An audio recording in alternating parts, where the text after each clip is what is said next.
Welcome back to the channel.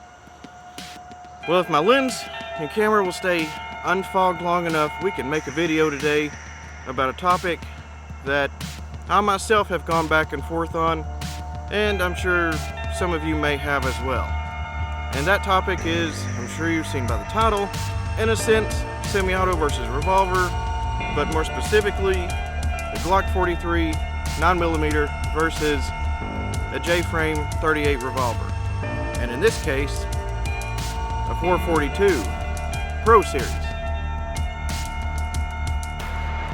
What makes this one special, it can accept moon clips in the cylinder. So let's talk about pros and cons between these two guns. They're both pretty small, fairly lightweight. This one has the airweight frame. I forget what it's made out of, but when I get home and find that, I'll put it right here. This one, it's a Glock, so obviously it's polymer with the steel slide. So they're both fairly lightweight guns. This one tends to weigh just a little bit more just because it has a larger steel slide here. There's just more stuff to it, and it holds more bullets. That's bullets. This one obviously will only hold 5. 38 special. This one, stock, holds 6 of 9mm, but I have the +1 extension, and also one of the advantages of the 43, a +2 extension and a +3. Beyond that, I don't know if you can get a +4. They might make one, but at that point you might as well just carry a 26 because you're going to have a foot-long magazine there if you start adding more stuff to it. These extensions, some people are not a fan of them. All 3 of mine are Terran Tactical. I've not had any issues with them. The +1 uses the stock magazine spring. The +2 and 3 come with an additional spring. And so far, the hundreds of rounds I put through this gun with these extensions on have been 100% reliable, as has this gun in general. And this one, which you would expect from a revolver. Now, when I'm carrying this one, I generally carry it with the moon clip in there. 2 reasons. For one, it makes ejecting the shells a little easier, because this revolver, the way it's set up with this grip here, if you're just carrying the loose ammo in there, the loose shells, they can kind of get stuck and you got to spin the cylinder a little bit. Not a huge issue here on the range, but in a personal defense scenario, it may be the difference between life and death. They're easier to load. Got them all right there. Just drop it in, and when it comes time to eject, I mean, obviously this falls right out because there are rounds in it, projectiles, but empties, they just come right out. Being that they're all together, all that mass is contained together, so easier extraction. Also, you can carry speed strips. They come in 6 or 5, maybe even 7. This is a 5-round strip, and you just put a couple in, peel them off, put a couple more, peel it off, and then last one, peel it off, and you're good to go. With practice, you can do that quicker than I just did. I generally don't carry these. I just got some of these to try out.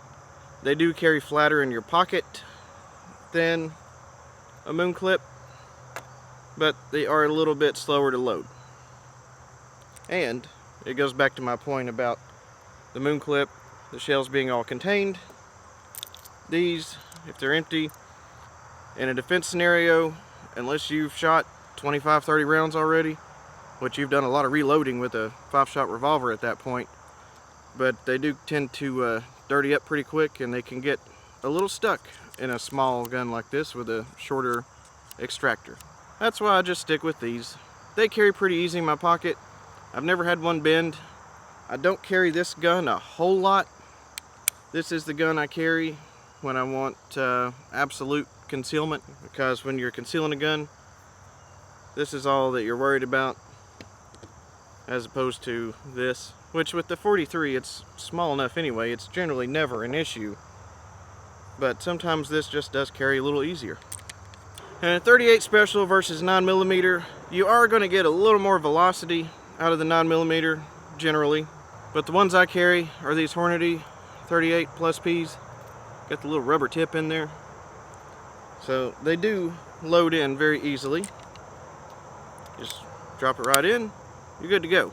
And the holster I usually carry this one in is this one right here. It's mainly a pocket holster, but it does have this strip of stuff right here. It's like what you would put in a drawer or under a rug. Very, very tacky. So I have another holster with an actual clip for this gun, but it doesn't conceal quite as well. But with this one, with tight enough pants, you can put this in your pants and it's not going anywhere. I mean, it's not something I would take if I was, going into the south side of Chicago or something. Not that I would ever go there anyway. For just a quick trip to the store, whatever. You want to take a little revolver with you. This does the job just fine. And if you've seen any of my videos before, you know that I'm a fan of the G-code holsters for all my Glocks. And that's what I carry the 43 in. It's got this texturing stuff here. Initially, I was worried about it wearing away eventually, but it's very durable. I've had some of these for years, and they feel just as good as the day I got them.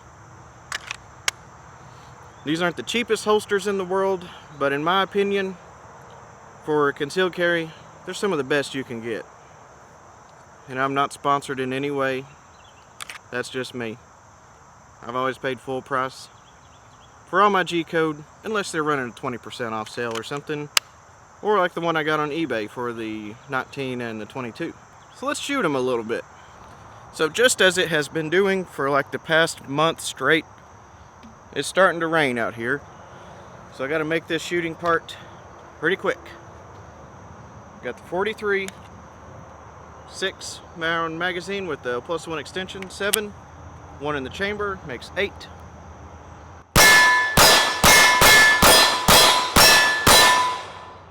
All shots on target, as expected, because I'm only like 7 yards back. 38 Special, 5 rounds. And these are just your standard 130 grain, whatever they are, Federal, American Eagle.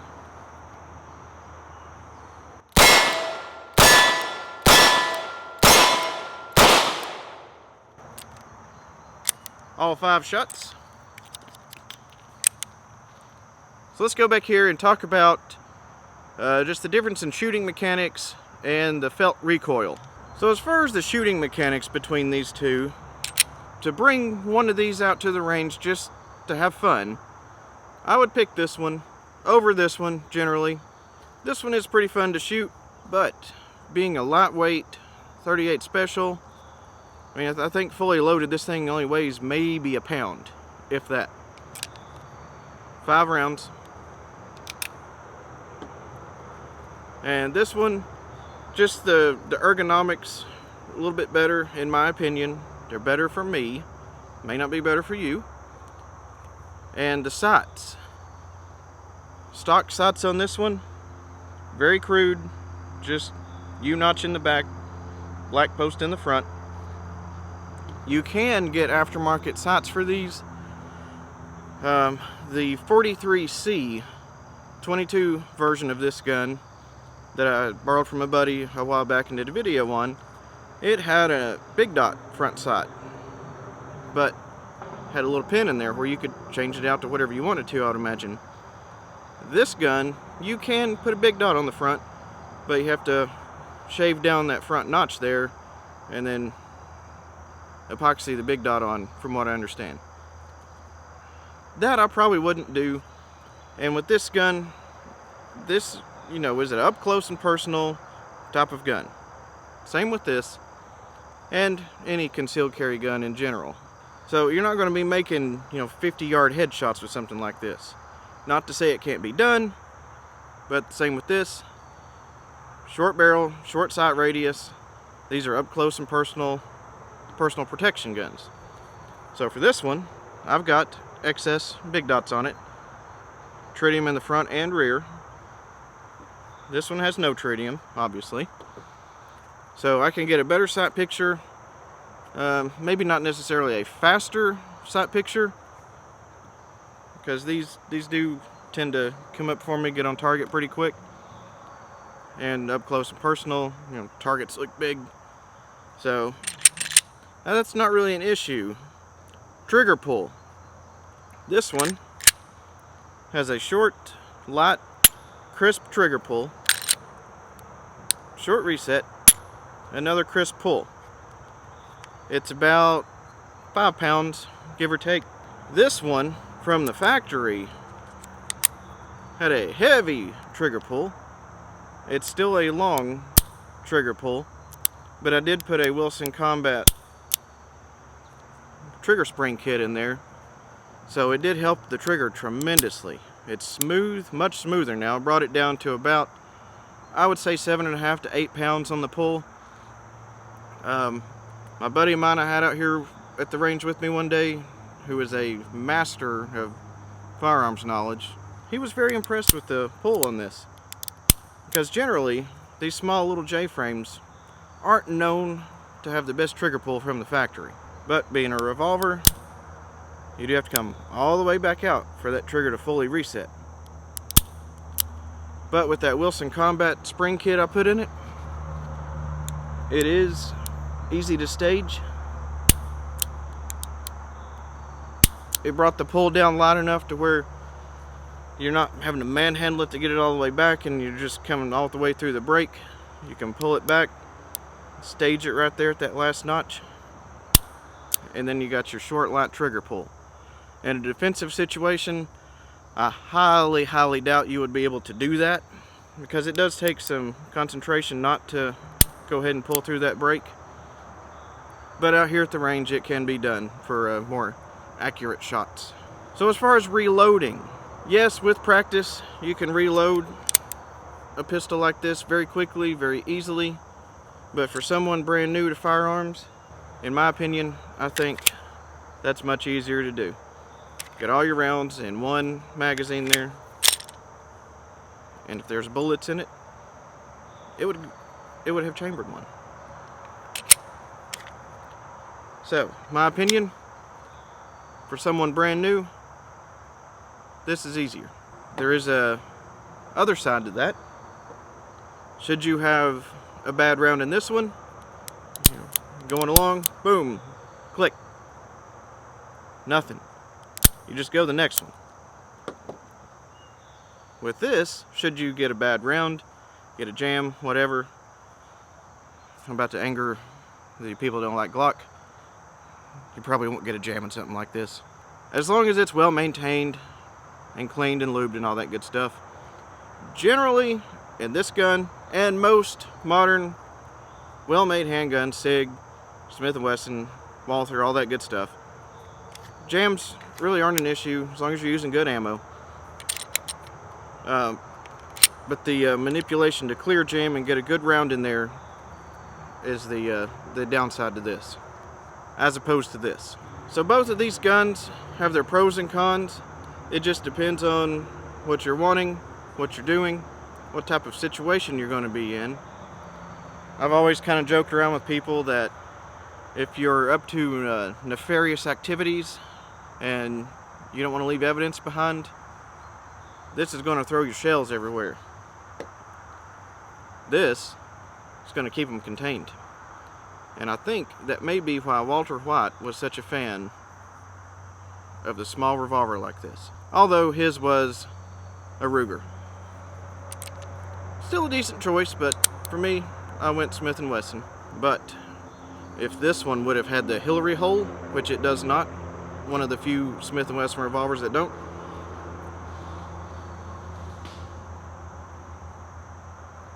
sound like a cougar up in the woods. But if this one had had the Hillary hole, which you can get one with it, that would have probably swayed me to get a Ruger. So thanks for watching, and definitely stay tuned for more.